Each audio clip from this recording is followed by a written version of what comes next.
All right. We got Coach Bruce Burnett with us. Kind of too crazy of a resume to rehash all of it. He's done about everything you can do in wrestling. Seems like from coaching all the way back to the high school level, college, working his way up to USA Wrestling, and coaching the most successful eras in USA Wrestling. So he's seen a lot of things we're going to ask him about, but we're also going to pick his brain about uh, kind of how he got to that point and what he did before that. So I know Jesse wanted to actually start off by asking you some questions about the start of your career in coaching. So when you started off with your high school team, the story you were there for 13 years, right? And Correct. Yeah. you just, what I had always heard is that you had just built and built and built this team, and by the end you're over 100. You got over 100 kids on the team, and I think that's a challenge that a lot of us are facing now. Is how do we get those numbers back up on these teams? And so I just kind of wanted to ask you, what were your keys? What do you feel your keys to success were in building that program? And, what were your main focus points as you were going along through the process as the years went by? Well, really, it was no secret, but the thing that you have to be able to do is surround you with people that are exceptional or better than you in areas that you're not very good. And so recognizing what your skill sets are, that's a really key to being successful in anything that we do, actually, but especially in coaching. And so I knew that we needed to get a feeder program, kids program. And I surrounded myself and got blessed with some really great parents that fell in love with it. And the constraints on a high school wrestling coach there's a bunch, right? You're teaching classes, you're recruiting kids, you're taking kids traveling year round, competing. And so to involve yourself deeply in the kids program, that's just takes away from other things, right?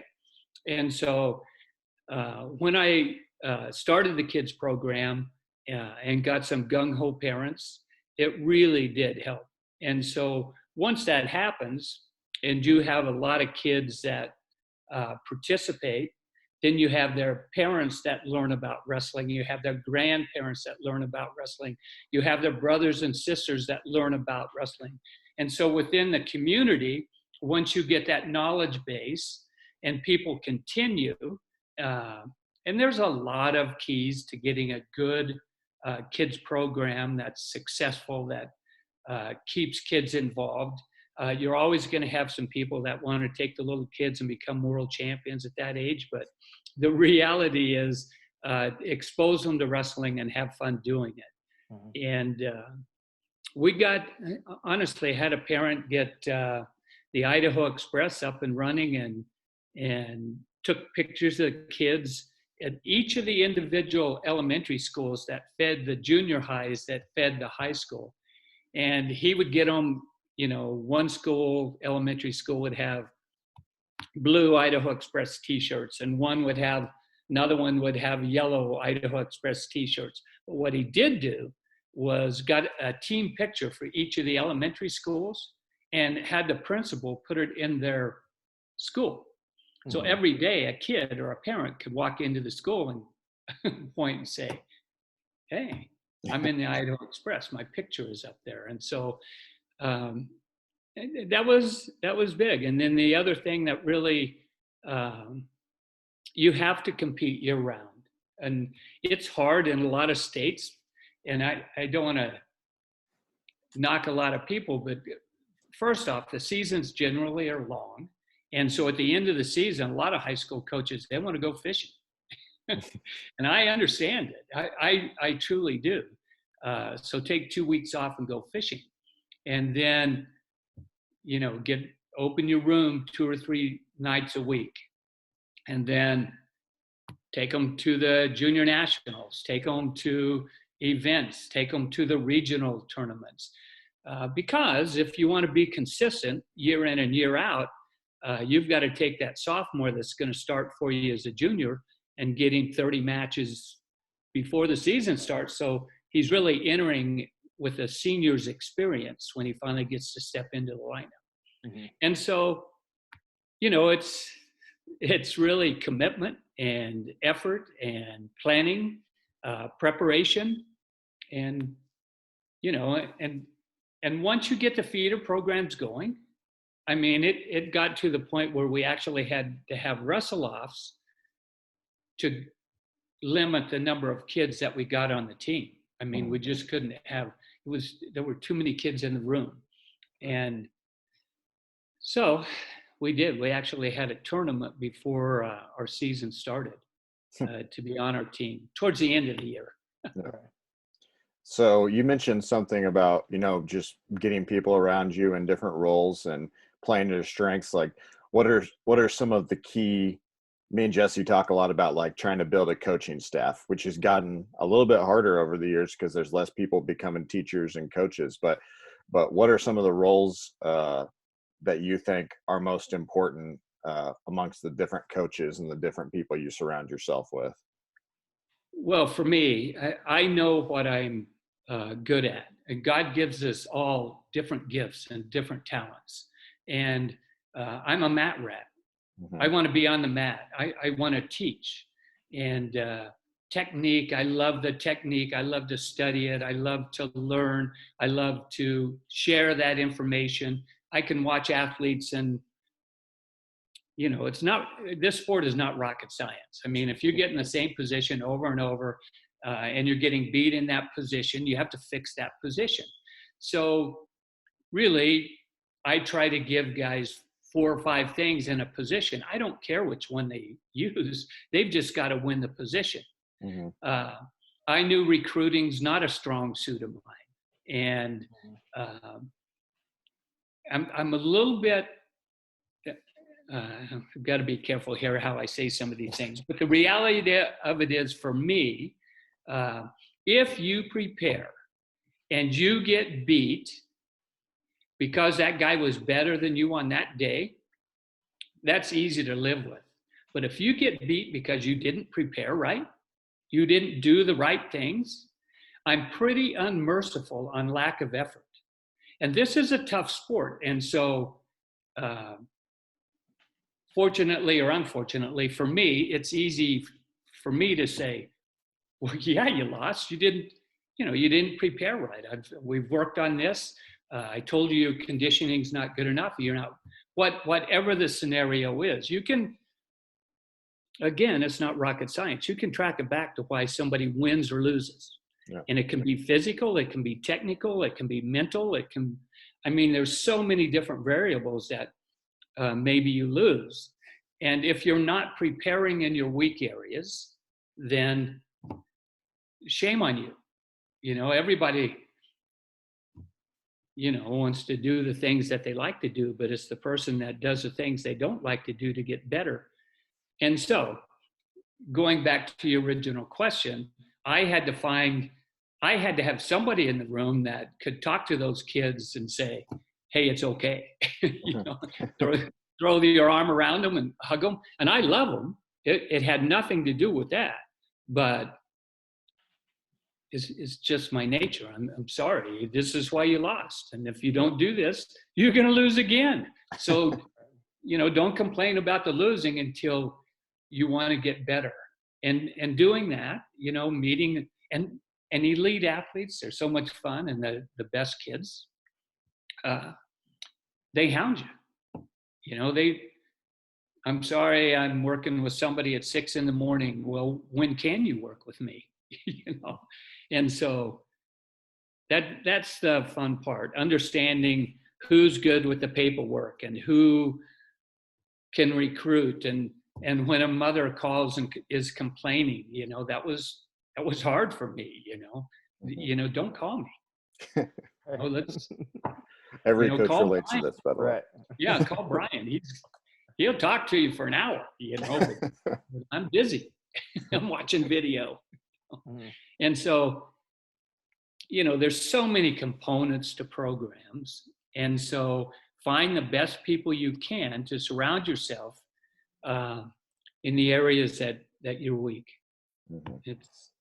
And that never bothered me, by the way. Yeah, I think that's what good groups of people working together do. They establish like where everyone's best, and you put people in those Well, places. make no mistakes. The head coach still has to tell them Mm-hmm. and evaluate them. Mm-hmm. And a lot of people don't like to do that. It's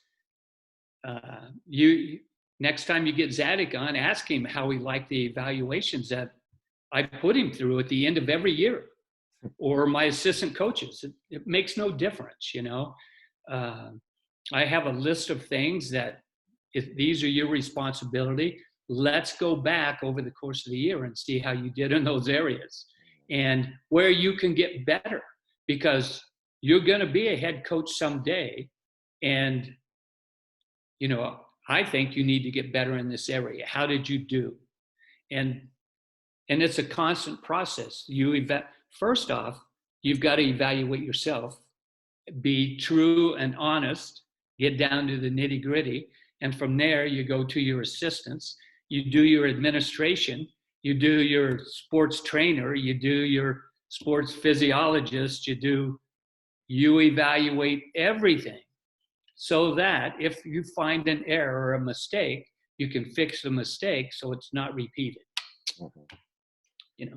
Whenever you transitioned from, obviously you coached high school, you coached in college, and you coached in college later on, but when you transitioned during the 90s, when you transitioned to your role at USA Wrestling, how did you make that transition basically? What was your trajectory that led you to that point in the 90s as in your role? Well, really, my career is divine intervention. I mean, I honestly believe that I don't remember applying for a job and getting the job. Somebody called me and offered me a job, and in all of those different positions, it's really interesting, and that's divine intervention. God stepping in. Now, what I'll say is, if you're not successful or if you're not doing the right things, nobody's going to call you. Yeah. You're not going to get the call. But I'll give you a quick story that the way I got to Oklahoma State University, Joe C. was the head coach at Oklahoma State. Joe C. was the head coach at South Bakersfield High School in California while I was wrestling for North Bakersfield High School in California. So I was a high school kid. He was the high school coach, but he was training for the world teams too. And so after the high school season, he'd call me, say, Bruce, you want to fight? I need some workout partners. And so maybe there were 5 high school kids in the area that could wrestle with Joe a little bit. And so that's how I got my relationship with Joe. Fast forward, he's the coach at Oklahoma State now. I've been successful on the high school level. My high school is just about to split and turn into 2 high schools. And I was head of the PE department. I was going to become the head coach in golf at one of the other high schools. And I was going to retire as the wrestling coach. Retire. And let my 2 assistants go to the high schools and be head coaches, because I didn't want to coach against kids that I'd had in the kids program or in my program. I didn't want to be at one school and coach against kids I'd coached. So that spring I did a clinic in Lewiston, Idaho, and Myron Roderick, the athletic director at Oklahoma State University, was also doing that clinic. It was a 3-day clinic. So we had coaches on 1 day and kids on 2 days. And after those 3 days, Myron said, Bruce, how'd you like to be the head assistant at Oklahoma State University? Said, Leroy Smith's going to Switzerland, going to be their national coach. How'd you like to come down to Oklahoma State? And that's how I ended up at Oklahoma State University. Clearly divine intervention. And from there, USA Wrestling was housed where the Hall of Fame is in Stillwater, Oklahoma. And that's where USA Wrestling first started. Okay. And so when I was at Oklahoma State, I got to know all the people with USA Wrestling. And so when they moved to Colorado Springs, they wanted a national developmental coach. I had coached on every level, the kids clubs, high school, the university level, the international level with Sunkids Kids. And so that was they contacted me and asked if I'd be interested in being national developmental coach. And it was back into Colorado Springs. And so loved the mountains. And so next transition was going to USA Wrestling. And after a year, Leroy Smith left and took the job at Arizona State, which opened up the national coaching position. And I was in-house and got the job as the national coach. And so that's the progression from the coaching part of it. And every one of them was a learning curve. I mean, for me, I'm going to tell you this, there are 1,000 coaches out there that I guarantee are as good or better than I am. They just didn't have the opportunities I did. We didn't have video back. We had to go find the video. And to have access to the world championships and all the best wrestlers in the world, when other people, they couldn't get online and watch it. They had to either go to it, which I was able to do because of my position, which I carried 3 cameras with me all the time, all over the world. And I'd video all 3 mats and take that information back and just study and watch hours and hours of video to learn. Similar at Oklahoma State when I got there, I mean, I'd been a high school coach for 13 years. What am I going to, John Smith had already won his first world title when I walked in the room. Am I going to, John, you're not doing that right? And so my first month was, man, I just observed and watched and listened and paid attention and actually worked out with the guys a lot. You know, that's how you really learn. But then from there, what happens is you realize, well, these guys really need some structure. One, they're all gifted athletes, but they can't clear a tie-up, you know, or, geez, this guy's really good, but he's not in good enough shape. He needs to wrestle more minutes. You can find the weakness, right?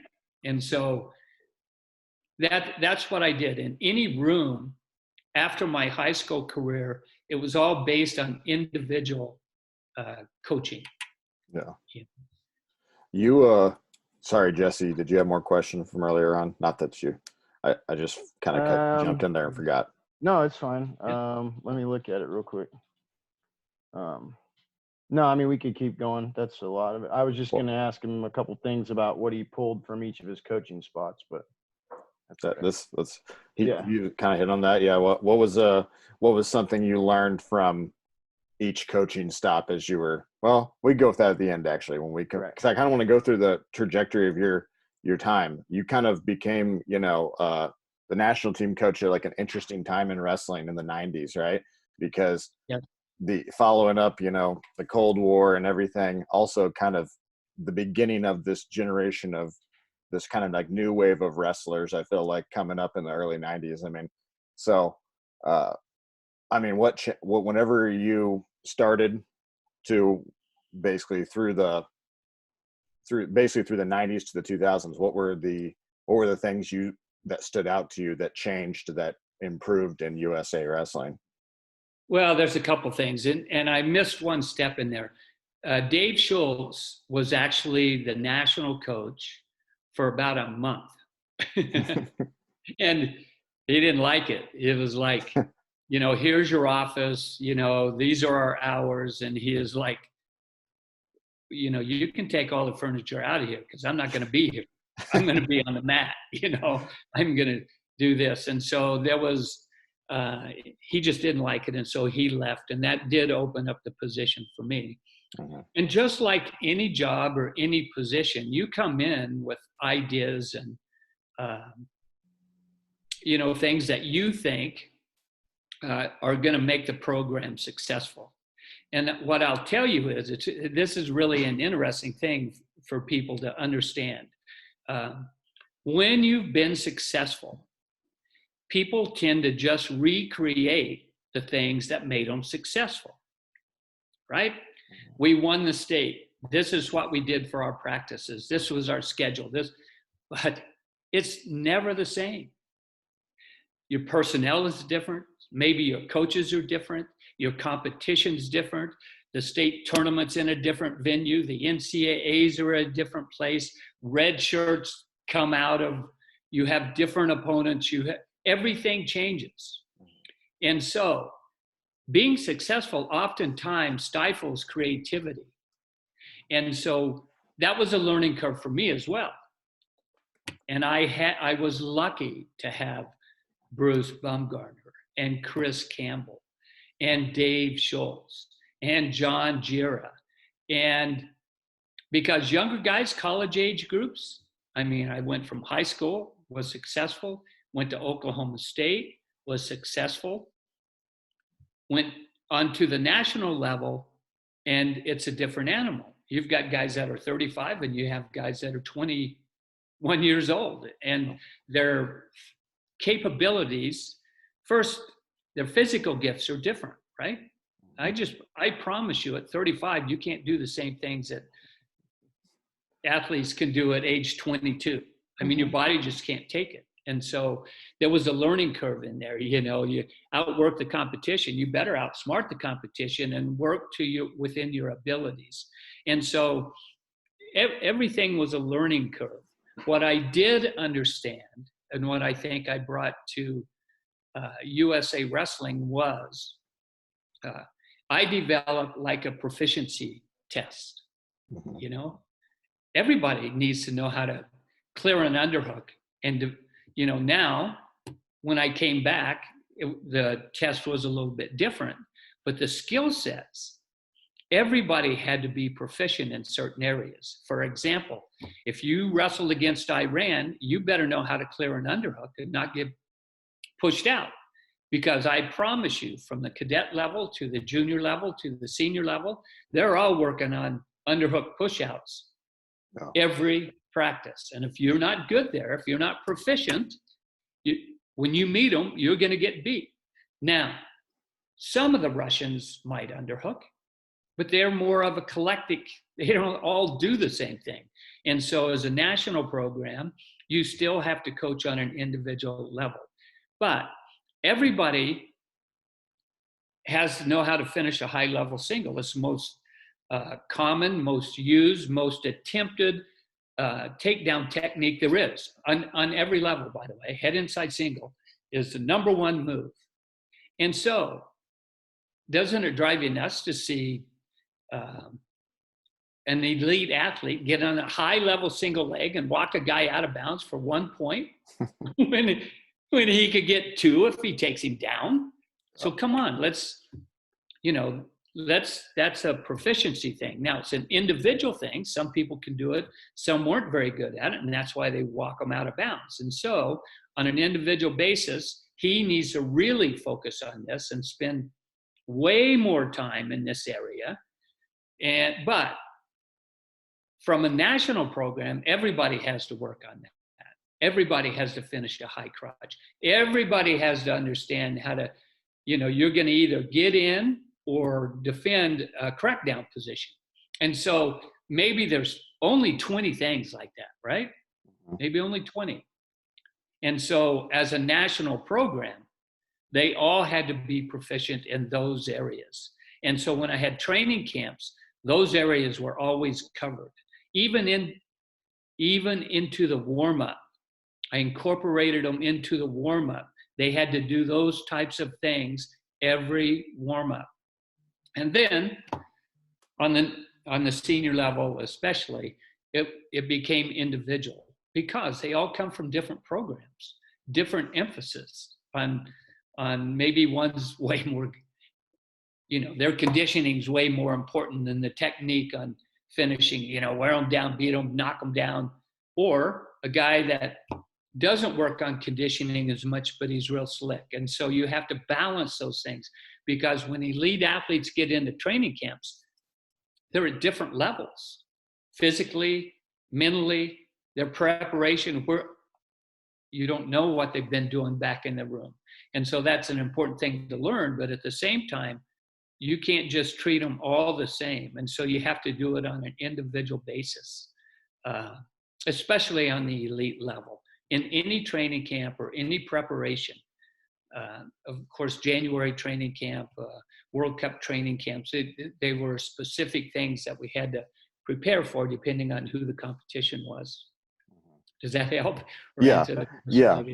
So was kind of individualizing wrestling training to a specific person, was that kind of like a cutting edge idea at the time? Because I know that a lot of, even still, we've talked to a lot of coaches on here, and a lot of we only talk to good coaches, I say, and they always say, being able to know your athlete's individual needs. But I feel like there are still a lot of people in wrestling who just view it as, we just get in there and this is the way we do it, all the time. So, but the good coaches are talking about individualizing, like training to their kids. So was that kind of like a newer thought or a creative thought in the 90s?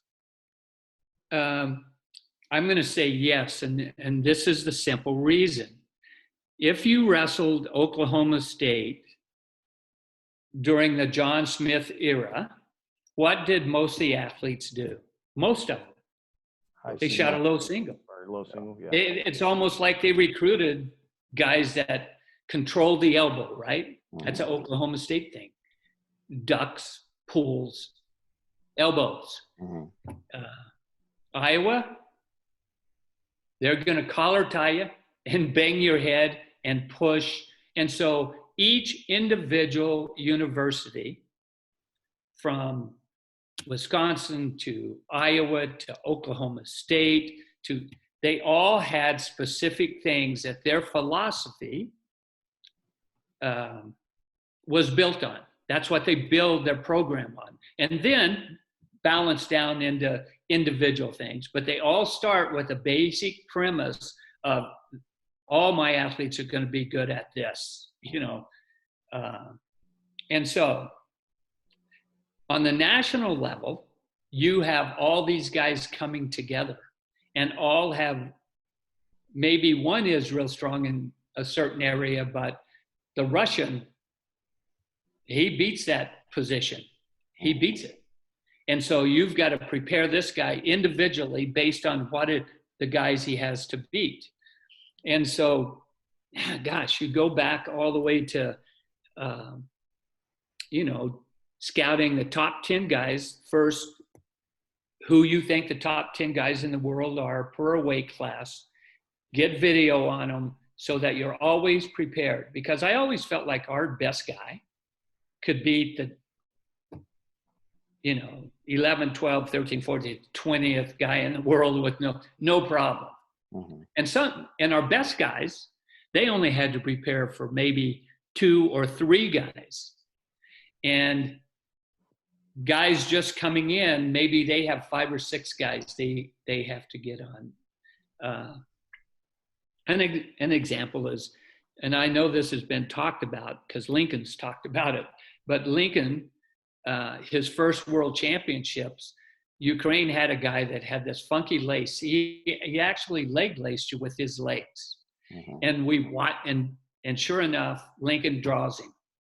Lincoln the guy's good too, 3-time world medalist, but Lincoln can beat him, but I show him the move and say, here's how you defend it. This is what you're going to do. And Lincoln looked at me and said, he can't get that on me.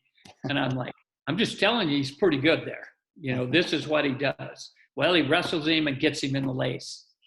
And Lincoln, God bless him, he walks off and says, you're right, coach, he's pretty good in that position, versus he got it. And that helped him become better for the next world championships in terms of, the world is really pretty good. And they all have these specific skill sets that they're good at, and they're not all the same.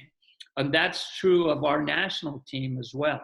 So programs have a basis and fundamental belief system, and then they expand from there. Well, as a national program, again, you go back to the proficiency tests, that technical stuff that they all have to be good in. Now, you also know that physically they have to be capable of wrestling 5 matches back to back to back. and winning 1-point matches. You know that. And so you have to be, and don't get me wrong, some guys come into the training camps and they're not ready for that. That becomes a focus for the preparation time that you do have. And if it's only 20 weeks, man, you've got to make sure they're good in the weak areas. And I would, on the national level in preparation for the Worlds, I would pick 3 to 4 things tops for each athlete. And they were all different. And I did individual workouts in preparation for the World Championships. They were all individual workouts in those final pushes. So The 96 Olympics, that was kind of a, I don't know, I consider it, we talked about it, it's kind of like a big milestone memory. I don't know, for some reason, USA Wrestling, for some reason. I was just going to ask you about, like, what were some of your memories of that? Because obviously you've coached wrestling, traveling all over the world, and then you got to coach in the Olympics, you know, in America. Just for people like us who grew up in the 90s, that was like a unique thing as a kid, you know, getting to watch the Olympics in America. What were some of your memories from that experience? Well, I always go back to the preparation and the time, and make no mistakes. When you get to the Olympics and you see guys win the gold medals, that's the fun part. Mm-hmm. But watching Kendall Cross cut weight that year to make weight for the 96 Olympics, that was hard. Mm-hmm. And you know, keeping him in the sauna, getting those last few pounds off. And so you always still, there's memories, all right. And the results were awesome, but there's ugly results too. Lou Rosselli, he should have been an Olympic medalist. And if you go back and watch his match with Abdullayev, they must have left him down for 1 minute and 20 seconds before Abdullayev finally leg laced him, right? I mean, they knew what Abdullayev had, and they just, you know, they tortured Lou. But at the same time, Lou had dislocated his elbow in a previous match, and the guy did it on purpose. And he had to wrestle like that. And so, do I have those memories as well? You bet. Do I remember Tom Brands winning because he had to beat Sergey Small, and Sergey Small beat him 3 times in a row. Mm-hmm. And that was a huge win for him. But his preparation helped him defeat Sergey because he knew he had to defend. Sergey would lead one leg and shoot with the back leg. He just did some weird things. And so the norms didn't fall into Sergey Small, who was world champion, you know. So anyway, the preparation like that, it was really, I did the 92 Olympics too. I was on the Greco and the freestyle staff, and cornered some athletes. But 96 was when I was the head guy in the preparation. I was the national coach. And so, man, I micromanaged everything. You know, you don't get a lot of sleep because they're all individual, the weights, the preparation. And so being the head guy, making sure everything was working. I had a hard thing happen too. So Melvin Douglas was wrestling the Russian Hadartsov in a close match, controversial match, and I was cornering that match. But Dave Schultz had asked me to corner him for the 96 Olympics. And I'm in the corner with Melvin Douglas in this heated match, and they called Dave up on a different mat. And I'm torn between running down, you know, or staying and finishing the match. And it turns out Dave ended up losing the match. And as he walked off, he said, "Coach, you were supposed to be in my corner." I said, "Whoa." You know, so yeah, 96 Olympics, it was great. But the day after, I'm going to say I was exhausted. Yeah. And yeah. Fun. I don't want to keep you forever on this, but we're going to ask you a few more questions if you don't mind. Sure. But whenever at the end, we're going to kind of hit you with some quicker ones, but you went after the USA national team and I think 2000, or you went and coached Navy for a while, right? For quite a while. What was that experience like? Oh, look, it was awesome. I mean, great kids, great parents, great facilities. Administration was great. Recruiting was very, very difficult. Mm-hmm. And so, make no mistakes, when I went in, I wanted to win the nationals. Hard to do. It's really hard to do there. Getting kids into school, that's a difficult thing. They don't lower their standards to get people into school there. Mm-hmm. The athletes have to fit the standards, and finding the athletes that were really good. I think in the 13 years I was at the Naval Academy, we only had 5 kids in our program over those 13 years that had placed at the junior nationals. And I think the highest was a 3rd. And then the rest were 5th or lower. Mm-hmm. And just think of that concept, competing on a Division I level and being competitive. And, I love good coaching. And so it doesn't make any difference if it's football, basketball. If somebody has a book that came out, for me, that stuff was preparation. And so I read them all. And I read Lou Holtz's book. And one of the things he said in it was, in Division I athletics, you have to have good athletes to win. Now, you can have good athletes and lose, and that's where coaching really comes in. But to be consistent and win a national championship, you have to have good athletes.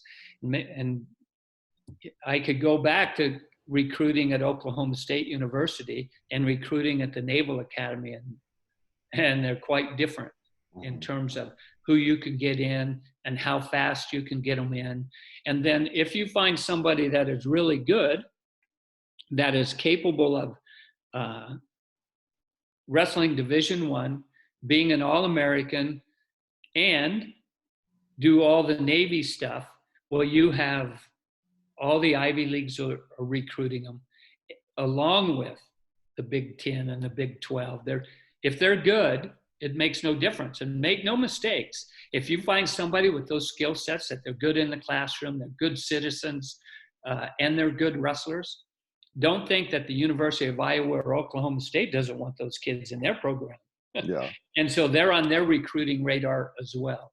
And so I would say that was the hardest thing. And again, you had to go back to individual coaching, because you didn't get to recruit a kid that was specifically set for what you like to coach. You took the athlete as they came and then expanded on that. And, their classwork is different. They have company stuff. And so my coaching training regime changed, because everybody, it's not rocket science. How many hours a day can good athletes work out? 5 hours, you don't find our good college wrestlers working out 5 hours a day. They have normal practice is 2 hours. You lift weights, you run, you drill. You don't do those all in the same day. And so what I had to be able to do was make sure our athletes had time to prepare, just like other Division I athletes. And so I used a lot of prep periods. Instead of morning workouts, we had a noon workout and an early evening workout. And then I would use prep periods for individual stuff, especially for big matches. If somebody had a big match coming up, he needed individual work versus teamwork. And so those were challenges, but if you want to be successful, that's what you do. You find a way, you look at it, you evaluate the program, you come in and say, this is what I'd like to do. And when you find out, you start doing it, and on Thursday, they're dead tired. Like, they can't perform on Friday because they're not sleeping, right? Mm-hmm. So you have to change it. How do I get the number of hours per day And the NCAA limits it. We could never max those NCAA hours for the week. And so we just really had to condense it and make it as useful, use the time as well as possible. That's what I would say. And so everything was micromanaged in those things. But Matt Stupinski, multiple All-American. Joe Baker, multiple All-American. Bryce Sidoris, multiple All-American. Ed Prendergast, the third in the NCAA tournament, just misses the finals. Mark Conley, multiple All-American. I mean, we had some really great kids that worked really hard to be successful. And now they're successful in their careers too, because make no mistakes, wrestling careers end, and you got to go make money for the rest of your life. So they're doing well. But what great kids and great parents. It was a fun experience. I mean, I think at one time I had like 32 Navy SEALs operating, that had come through the Naval Academy wrestling program. I mean, those kids were in the fight, and they weren't always our starters or our best guys, but they were in the program every day. I know that I've heard before, obviously you have a good relationship with Kerry Colat. He's there now. What do you think how do you think he's going to approach the situation there, or what helped draw him there to that program? Well, I think you'd have to ask him about what drew him there, but I was so happy for the wrestlers at the Naval Academy, because Kerry is technically sound. His training, he understands time commitment and all those things, but his technical skill sets. So he will be able to individually help each athlete in their weak areas to make them stronger. And his commitment, I mean, I've watched his commitment on the mat. I've watched it in coaching. He's just a winner.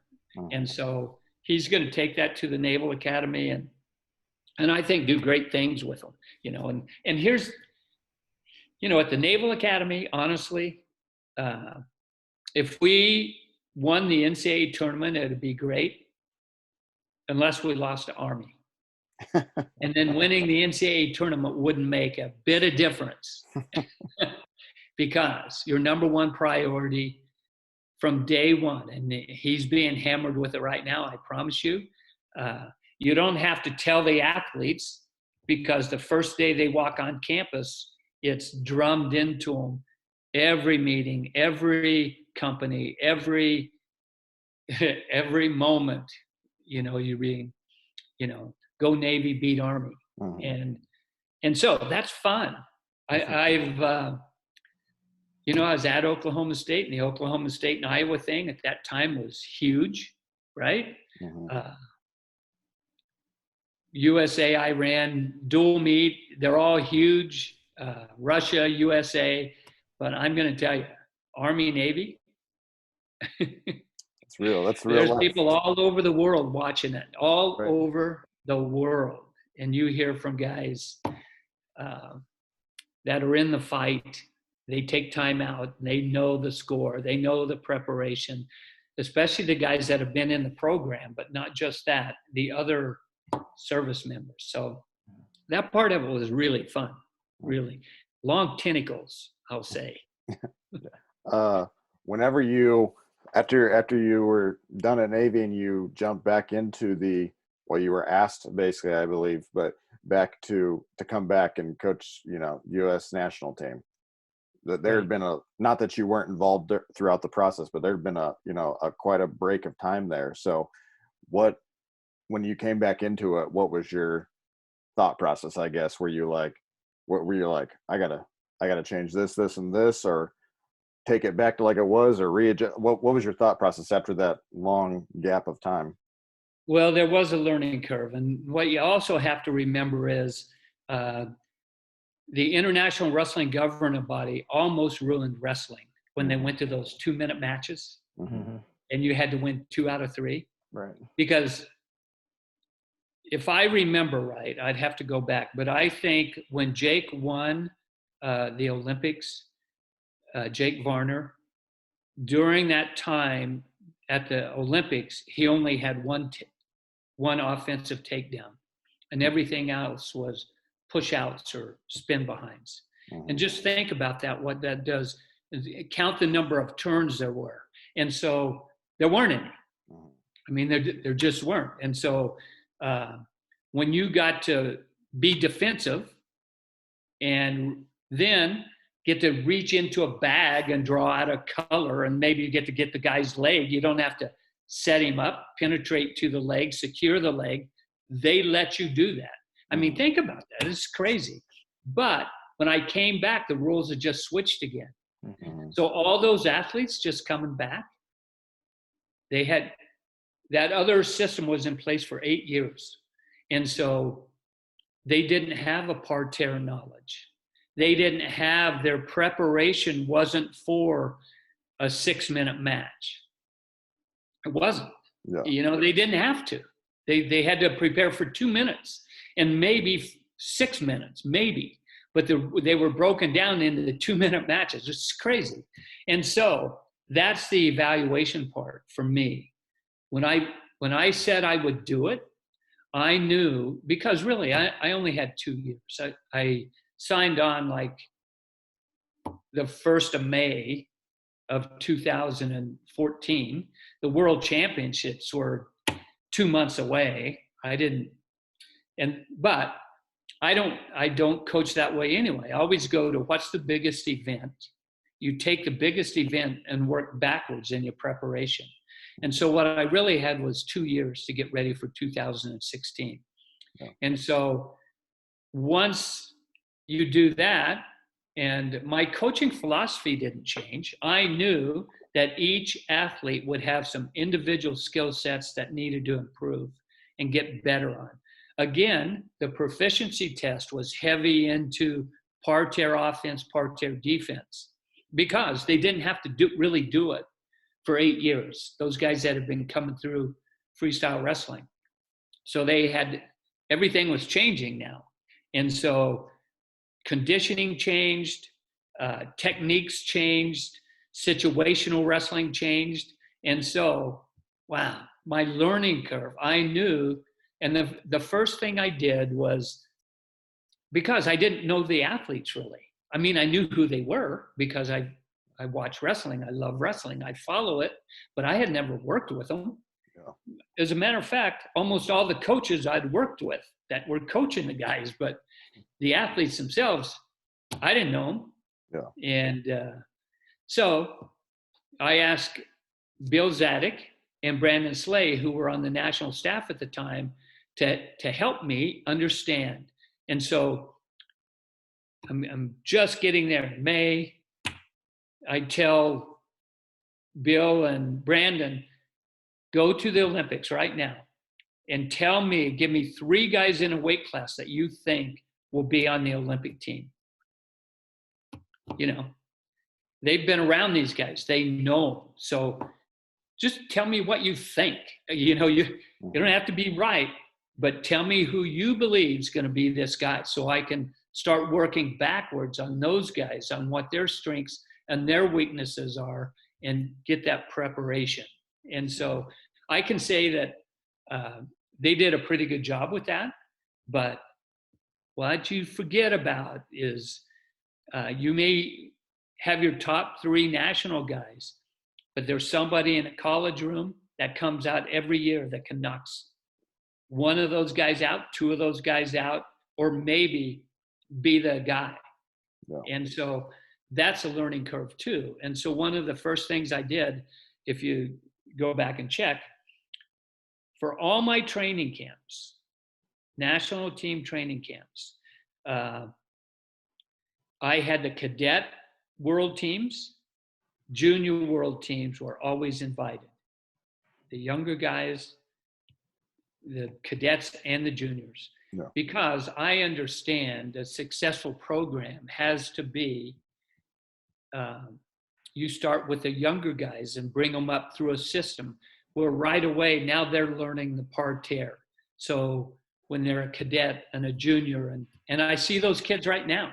You just talked to Yanni about coming to our camps, or Fix, who came to our camps, or, I mean, Spencer they Lee, were all probably. coming. Yeah, the younger guys, the cadet world teams, I don't know how they got out of school sometimes, because they were there and they were training. And our elite athletes are so good. I mean, Jordan Burrows would sit down with them and talk to them, throw his arm around them. They'd ask him questions. They were sitting at the same table in the dining area. So you get that team USA wrestling, USA group together. And so that was very important for me, because I knew I didn't have time I wasn't going to take somebody and make them an Olympic champion. Wasn't going to happen. But I could take somebody and say, you've been in this position 13 times this past year, and you have won the position 1 time, and you got beat in the position 6 times, and you're there all the time.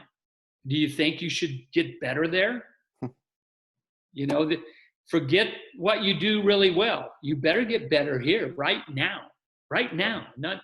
And for elite athletes, honestly, that is hard for them to bite into, because they're good. Yeah. Don't finger fight. You finger fight. That helps the other guy, not you. Don't get caught up in that. If you do, you're going to be you're going to give the other guy a chance. That's all. Yeah. Don't do it. We had a pretty successful Olympics there in 2016 with like a newer crop of guys, and they're kind of coming back around to a lot of them to wrestle again here soon. Well, not this year, but next year. But you have really seen like a wide span of wrestlers over your time. So I'm going to put you on the spot and ask you some lightning round questions. All right. Okay, So Jesse probably has some too, but who is maybe the most freakish athlete that you've coached or seen that you've been working with? Les Gutchets. Okay. Strong, quick, flexible, powerful, technical, explosive, won world championships. I mean, there's some other guys that fit in there, but you came up with that one quick, so that's good. Yeah, that's good. That's good. Who is maybe the grittiest, toughest guy? I know they're all tough, probably, but someone stand out for that. Gosh, I'm going to do this real quick. Sammy Henson, Terry Brands, Kerry Colat. Okay. That's good. All 3. Mentally tough. Lincoln McElravy. Who's the guy who maybe put you on edge in his matches the most? Maybe kind of that wild card. You're like, I don't know about this. Wow, that's a good one. I can't come up with anybody, because the reality is, going into the Olympics, even our best guys, I knew what their weaknesses were, and I knew what their opponent's strengths were. And so I knew the possibilities that could happen. I saw Kerry Colat at the World Championships in Turkey get behind 7-0 in a 10-point match rule. He's 7-0 at the break. Plus, he tore his rotator cuff and came back and won the match. That's pretty gritty stuff. Yeah. And so, gosh. Yeah, I can't think of anybody that, again, Who is the smartest, or in your opinion, who's one of the smartest wrestlers you've coached? Lincoln McElravy. Yeah. And you know what? I'm going to throw in there now, because relatively new, Frank Molinaro was. I saw him in a short period of time from the Pan Am Championships to the Olympic trials to the Olympics, get crazy better through preparation. Crazy better. Yeah. Where he gets Chamizo's knee down this close, an inch away. He touches that mat. He's a bronze medalist at the 2016 Olympics.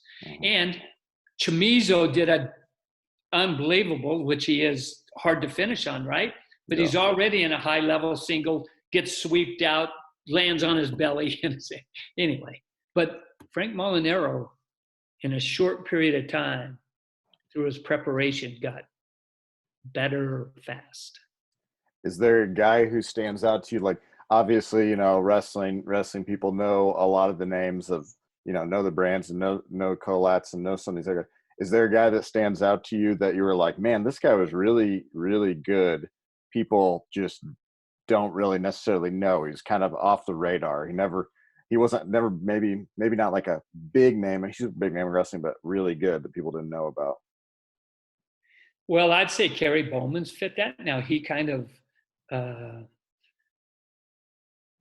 he knocked on the door. That's what I'd say. Tom Erickson, who was a heavyweight, always had to wrestle Bumgarner. I mean, Tom Erickson was really, really good. And I think there's a whole bunch of guys in that area that really are just a little bit away, just a little bit. And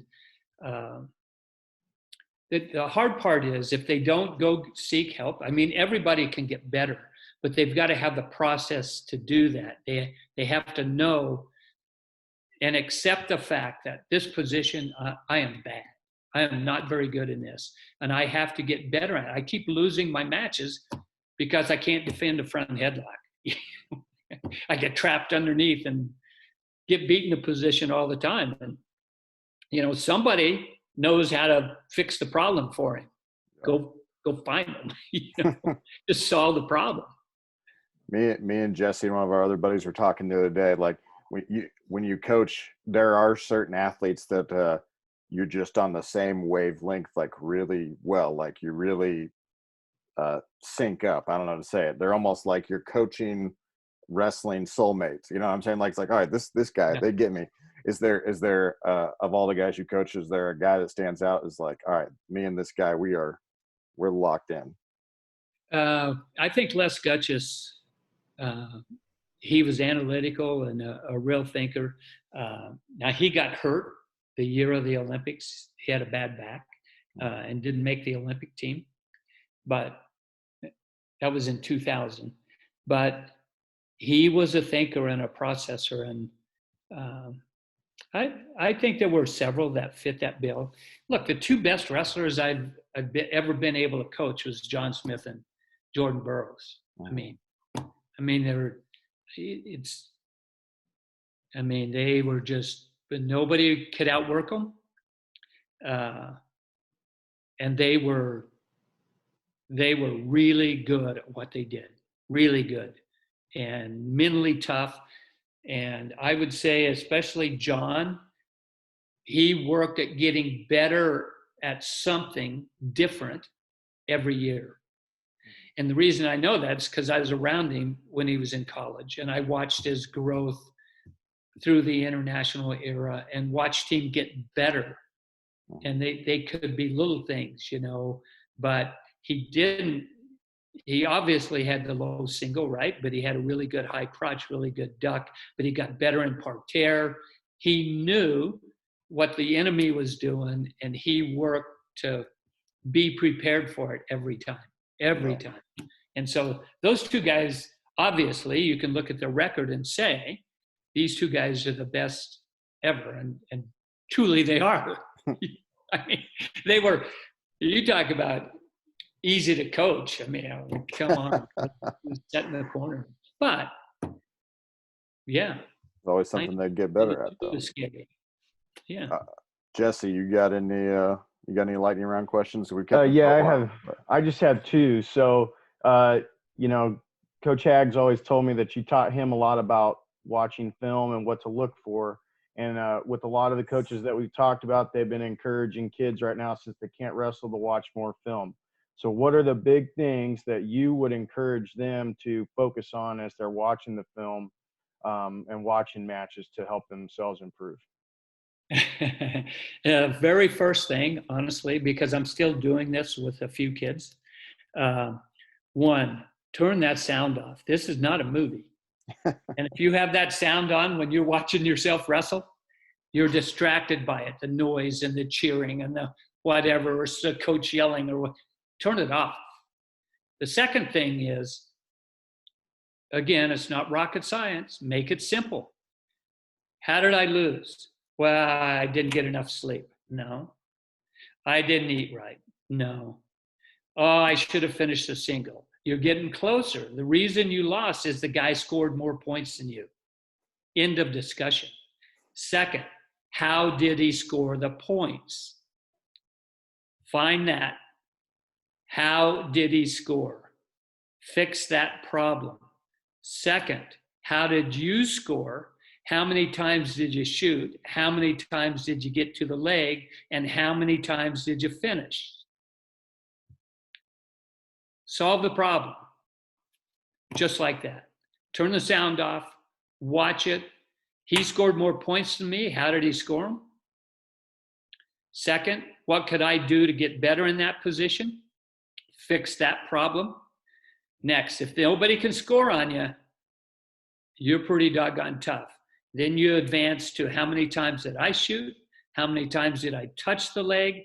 How many times did I get to the leg? And how many times did I finish on the leg? Because everybody has a specific takedown.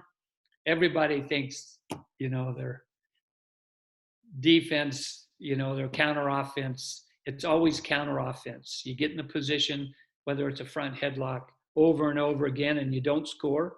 That's an easy fix. Get in there 100 times a day for 30 days, Right. till you can fix it. Mm-hmm. Yeah. The other question that I had was, you had multiple stops along the way in your career. You're at high school, then you're at Oklahoma State, and so on. But as you're moving along to your career, your coaching is evolving, and I was just kind of wondering, like, what are your biggest takeaways from each one of those spots that helped you evolve and change as a coach? I know that's hard to limit it down, but if there's just one big thing that maybe sticks out from each spot. Well, I think it's the character and the mental toughness of wrestlers. Mm-hmm. I mean, there is no question in my mind that it's the toughest sport there is. And it doesn't make any difference if you're a high school wrestler, college wrestler, or an elite wrestler. You're all wrestlers. You all have been in that hot room. You all have banged your head. You all have hurt your shoulder. You all have had your knee twisted. You are all. And I get a kick out of so many people I meet now, and they say, yeah, I used to be a wrestler. No, man, you're a wrestler. Once you wrestle, you're a wrestler for the rest of your life. And you understand what those other wrestlers are going through. That's a huge, I would say that's a huge common denominator for wrestlers. Whether you like them or not, man, those guys it's tough duty and it's hard. And not just in the room, but eating and cutting the weight and doing all the other things that make the sport so demanding. I mean, and it made no difference whether they were high school athletes or college athletes or elite athletes. They just got better at what they did, but they all went through the grind. Jesse, you want to ask him our last question? Since we've kept him for so long, we'll let him go to this. This is going to be hard for you, Coach. This is going to be hard. He's going to have so many, but we always end with asking everybody, is there like a specific story that maybe sticks out to you? It could be unique. It could be funny. It could just be interesting about like international travel, anyone that you'd like to share with everybody. All right. I have a lot of them, actually. Right? I mean, that's what you do. You get memories through all these different scenarios, but I'm going to use one, and I'm going to get on Kevin Jackson. I'm not going to get on him a little bit because he's still a beast, right? But I'm a long ways away from him. But here's Kevin. I love the guy to death. But the 94 World Championships, he has an athlete that has a wraparound throw, an over and under, step through, hook your ankle on the guy, and throw. And he's got that guy. He's coming up. And I say, that guy is really good in there. Don't get in there with him. And Kevin says, oh, coach, I'm really good in the seatbelt position. I'm really good there. I like to be there. And I'm saying, I'm just telling you, the guy is really good there. Don't get in that position. He can throw you. And he says, oh, no, man, I am really good there. And so he goes out in the match, and he gets in that position, seatbelt, and the guy throws him for 3. He comes out, takes the guy down in a double, takes the guy down in a double, takes the guy down in a double. It's 3-3, gets back in the seatbelt, he gets thrown. Gets out, double legs takes him down, double leg takes him down. The score's tied again. He gets in there one more time, the guy throws him and wins the match. The 94 World Championships. Kevin Jackson didn't place that year. Now, I'm smart enough that when Kevin's coming off, I just get out of his way because he is not a happy camper. And I'm not going to say anything to him, anything. But maybe an hour later, he's calmed down a little bit. I just walked by and said, guy's pretty good in there, isn't he? And Kevin was so mad. He was still so mad. He says, oh, I'm going to get in there with him again. I'm going to get in that seatbelt position with him again. I'm going to get in there again.